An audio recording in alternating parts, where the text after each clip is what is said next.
Hello everyone and welcome to Good Journeys Tarot. Today we're going to be looking at something that I have never really talked about much on my channel, and that is Lenormand. I have been studying Lenormand off and on for 2 years with various videos from Kelly Fitzgerald and some other outlets that I have found online. And I had purchased a deck which is the Under the Roses Lenormand. I know that it renamed some cards, which bothers some people, but it just felt like it was the one I was most drawn to, and it seemed like a good beginner deck because it has the keywords in the backgrounds of the images. However, as you can see, those keywords are very difficult to see. So what I did on my last journey studying the Lenormand was to create my own personal study deck. And right now it's just printed on standard cardstock through my printer, and I've trimmed them the best I can. I kind of want to get it printed through like Make Playing Cards or somewhere, something like that.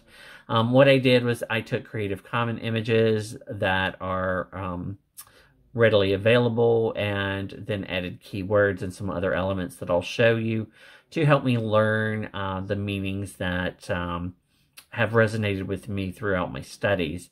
And this is actually going to be the card back right now. It's just a modified rose cross, which has come to symbolize my spiritual journey, and that I use on a lot of things. So what I did was, again, I took a Creative Commons license from image, and then I added keywords that resonated with me and that I saw the most throughout my studies.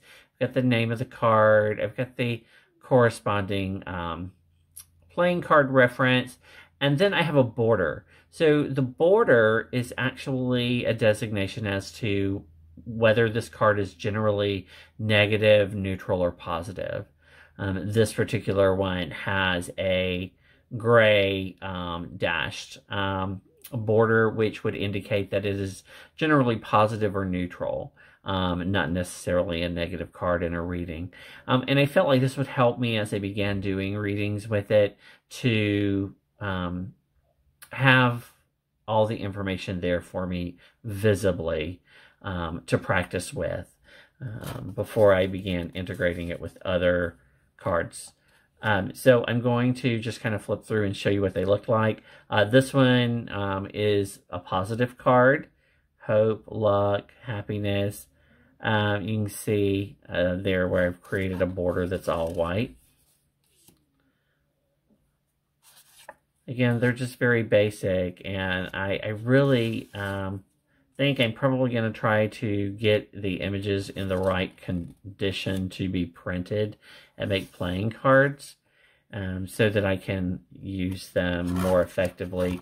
These don't really shuffle that well because they are what you might, it's just regular cardstock. It has no kind of cover coating or anything on them, so they don't really slide or anything like that when you're shuffling them.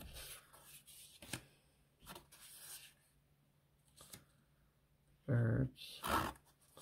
I did try to include some things that I enjoy, like here we have a little child who is playing superhero, and the bouquet was actually sunflowers, which are my favorites.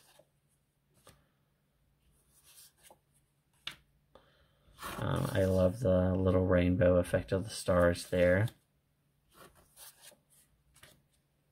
I really wanted to put a pug on here, like my dog, but I couldn't find a Creative Commons image of a pug that really worked for me. The tower,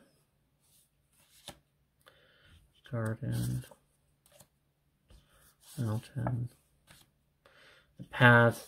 Again, it was very hard for me to find a Creative Commons image to use for this card that had like a crossroads, so I settled for a path, a stone path. Mice,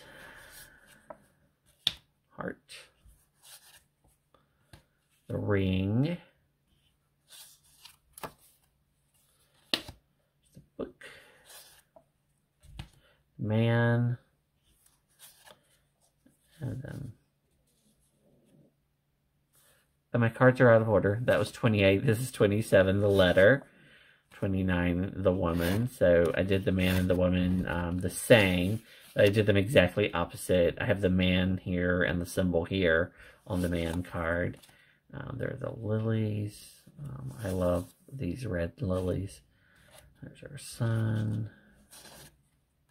The moon. Key. Fish. I love koi, so it had to be koi when I did the fish card. Was a anchor.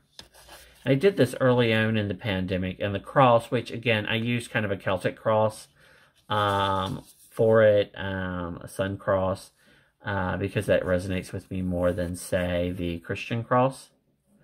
So that's a look at my own version of the Lenormand that I've created for learning. I did this at the beginning of the pandemic, and as I was working on my shelves yesterday, doing some cleanup and labeling some decks, I came across it again, and I was like, you know what, I really need to get this printed so that I can work with it more easily, and then I would be more inclined to work with it more often.